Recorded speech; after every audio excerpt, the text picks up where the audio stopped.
Described as a law and order mission assigned by Governor Walz to clear streets and protect areas hit hard by looters.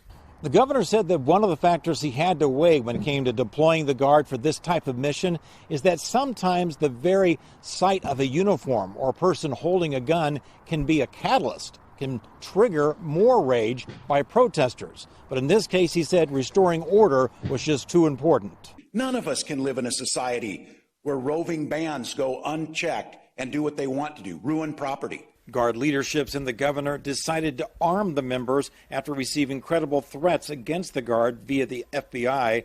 And by law, they are allowed to use their weapons in self-defense. But the Attorney General asked the public to view this militia in a positive light.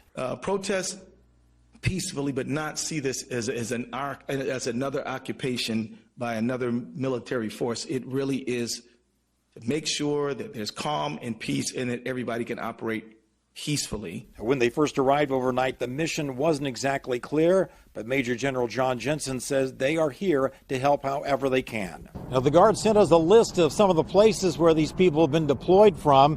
That includes Monticello, Stillwater, Montevideo, Brooklyn Park, and Faribault, and the 133rd Airlift Wing here in the cities. And they will be activated as long as needed. We have seen the National Guard members arriving in Bellevue this morning. They went to Bellevue Square, and that is where a lot of people took advantage of these protests by going into these malls and stores and small businesses and stealing from them. And they were already hurting from the pandemic, and then the looting happens. All of this chaos unfolding in downtown Bellevue yesterday afternoon. This is video of the looting that was happening at the Macy's. And now the people in Bellevue are calling for volunteers to gather today to help clean up the mess left behind. Kiera Alfallen is there right now in Bellevue. So, Kiera, what can you tell us that is happening there right now?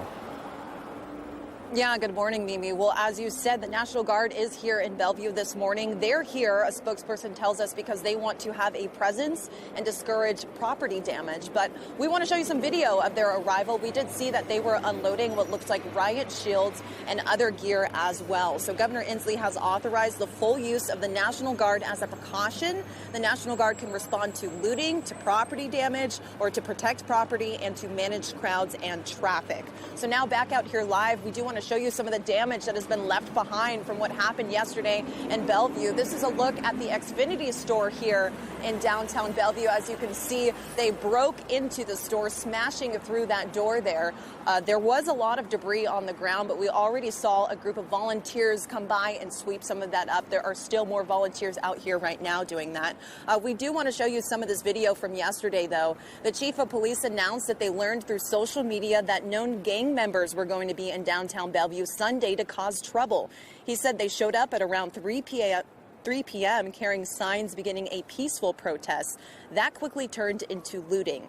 The Bellevue Square Mall was just one of the areas hit downtown. Police say dozens of looters broke into the mall. Police tweeted out warning people to stay out of the downtown area. At one point, the mayor even declaring a state of civil emergency. One woman says she saw the looters going in and out of the stores, loading up their cars. Well, I mean, I was surprised at first, but now I'm not surprised because Bellevue is a nice town across the water from Seattle, and so people are targeting the nice towns, and it's happening here, and it's happening everywhere. The Macy's was also hit as looters hurried away with merchandise from inside the store. Bellevue's police chief said the people who were doing this could care less about civil rights or the death of George Floyd. The department did, however, tweet out saying, "We stand with those in Bellevue who are here to protest." 10:42 right now. We're going to go back to Larry Welk. He's in Sky 5 over the LA Convention Center. Larry.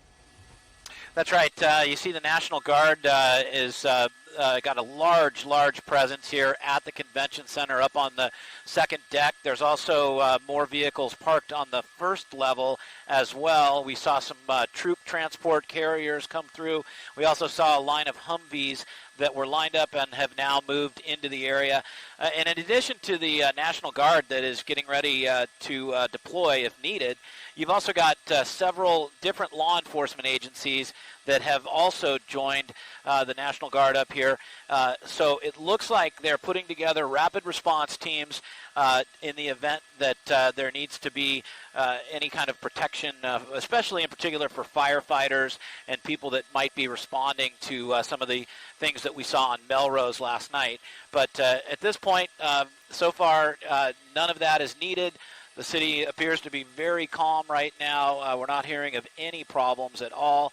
Just a lot of cleanup, a lot of neighbors coming together and helping those folks over in the Fairfax district get that area cleaned up. And they're doing it really quickly, too. A lot of the graffiti has already been painted over, windows being replaced. So breakneck speed getting it covered up right now.